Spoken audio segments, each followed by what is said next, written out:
పద్మశాలి కులస్తులు మంచోళ్ళు, స్వచ్ఛమైన మనసున్నోళ్ళు. ఈ సమాజానికి బట్ట కట్టడం నేర్పించినవారు. సామాజికంగా అత్యంత చైతన్యవంతులు. ఈ సామాజిక వర్గం నుంచి వచ్చిన ఎందరో మహానుభావులు ఈ దేశ చరిత్ర గతి రీతుల్ని మార్చారు. ఆలె నరేంద్ర అలియాస్ టైగర్ నరేంద్ర ఈ సామాజిక వర్గానికి చెందినవారే. సింగూరు జలాలు సాధించిన వ్యక్తిగా, రాజకీయాల్లో అత్యంత బలీయమైన శక్తిగా అందరికీ తెలిసిన అగ్రనేత. స్వతంత్ర సమరయోధుడు, తెలంగాణ కోసం సర్వస్వం ధారపోసిన త్యాగశీలి ఆచార్య కొండా లక్ష్మణ్ బాపూజీ ఈ సామాజిక వర్గానికి చెందినవారే. 14 ఏళ్ల వయసులోనే కథానాయికగా సినీ రంగంలో అడుగుపెట్టి తన అందం, అభినయంతో భారతీయ చలనచిత్ర పరిశ్రమలో ధృవతారగా నిలిచిన జయప్రద పద్మశాలి కులానికి చెందినవారు. చేసింది కొన్ని సినిమాలే అయినా అందం, అభినయంతో తెలుగు వెండితెర ప్రేక్షకుల్ని మంత్రముగ్ధుల్ని చేసిన హీరోయిన్ లయ ఈ సామాజిక వర్గమే. 6 పదుల సినీ ప్రస్థానం, ఎన్నో అద్భుతమైన పాత్రలు, 100 సినిమాల్లో నటించి మెప్పించిన ఊర్వశి శారద, సుప్రసిద్ధ హాస్యనటుడు Gundu Hanumantharao, Telangana fire brand leader Telangana మంత్రివర్యులు కొండా సురేఖ, తెలుగు జాతి గర్వించదగ్గ సుప్రసిద్ధ చిత్రకారులు ఎస్వి రామారావు, ఏల లక్ష్మణ్, సాహిత్యంలో అత్యున్నత శిఖరాల్ని అధిరోహించిన ఆచార్య ఎన్ గోపి లాంటి ఎందరో మహానుభావులు ఈ జాతి నుంచి ఉద్భవించిన వారే. అంతేకాదు, తెలంగాణ రైతాంగ సాయుధ పోరాటానికి ఒక చేత్తో పెన్ను, మరో చేత్తో గన్ను పట్టి తన మాట, ఆట, పాటలతో ఊపిరిలూదిన ప్రజాకవి, కళాకారుడు సుద్దాల హనుమంతు, వారి పుత్రుడు తెలుగు సినీ సాహితీ వనంలో అశోక తేజం లాంటి సుద్దాల అశోక్ తేజ, సుప్రసిద్ధ తెలుగు హాస్య నటుడు, రచయిత ఉత్తేజ్, తెలుగుదేశం పార్టీ తెలంగాణ మాజీ అధ్యక్షులు, సుప్రసిద్ధ రాజకీయ నేత ఎల్ రమణ. ఇంకా చెప్పాలంటే వస్త్రశాస్త్రవేత్తగా, చేనేత వస్త్ర పరిశోధకుడిగా పేరు పొందిన నల్ల పరంధాములు గారు, చేనేత రంగంలో పద్మశ్రీ అవార్డు అందుకున్న గజం అంజయ్య గారు, అగ్గిపెట్టెలో ఇమిడే చీర నేసిన సిరిసిల్ల వాసులు సిరిసిల్ల రాజయ్య గారు, నల్ల పరంధాములు తనయుడు నల్ల విజయ్, ప్రముఖుల చిత్రాలను నేతలో నేసి వారికే కానుకగా ఇచ్చిన చులువేరు రామలింగం గారు, ఇలా ఎందరో మహానుభావులు ఈ కులం నుంచి ఉద్భవించిన ఆనిముత్యాలు. పద్మశాలి కులం బ్రాహ్మణ కులాలకు చెందిన ఉపకులంగా భావిస్తారు. ఆంధ్రప్రదేశ్, తెలంగాణ, కర్ణాటక, తమిళనాడు రాష్ట్రాల్లో ఎక్కువగా కనిపించే వీరిని వృత్తులను అనుసరించి కైకాల, కర్ణభక్తులు, పట్టుశాలి, సేనాపతులు, తొగుటశాలీలుగా కూడా పిలుస్తారు. ఆధ్యాత్మికంగా వీరు శ్రీ వైష్ణవ సాంప్రదాయాన్ని ఎక్కువగా పాటిస్తారు.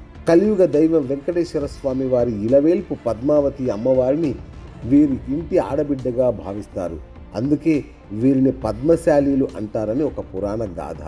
మార్కండేయ పురాణం ప్రకారం శాలి అంటే నేతగాడని అర్థం.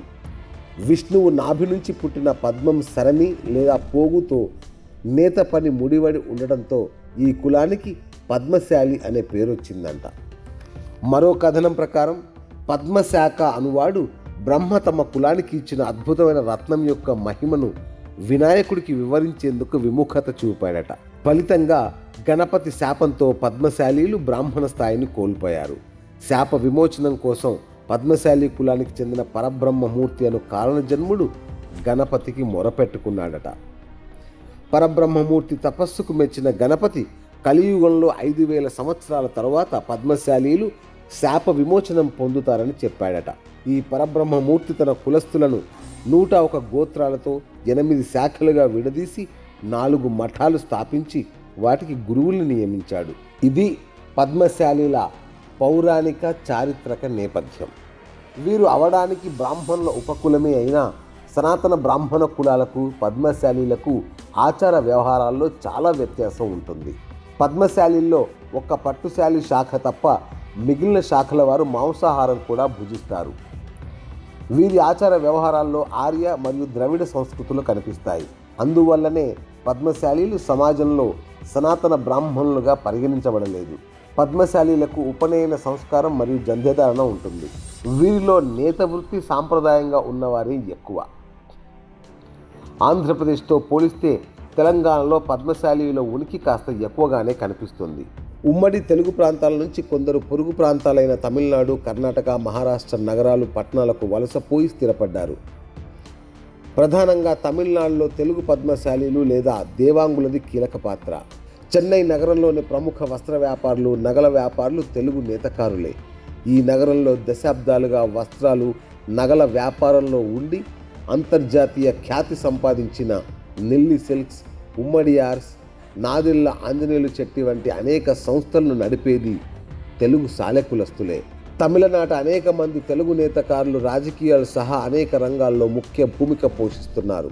కర్ణాటకలోనూ తెలుగు నేత కులాల జనం స్థానికులతో కలిసిపోయి రాజకీయాల్లో కూడా తగిన వాటా సంపాదించగలిగారు. సరిహద్దు ప్రాంతమైన బళ్ళారి లోకసభ స్థానం నుంచి కేసీ కొండయ్య అనే పద్మశాలి నాయకుడు కాంగ్రెస్ తరఫున అనేక సార్లు ఎన్నికయ్యారు.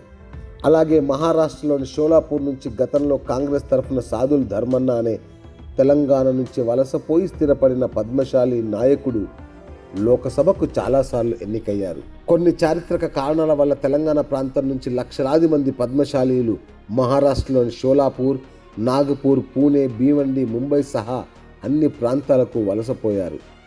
గుజరాత్ వస్త్ర నగరం సూరత్లో తెలంగాణ పద్మశాలీయుల సంఖ్య గణనీయంగా ఉంది.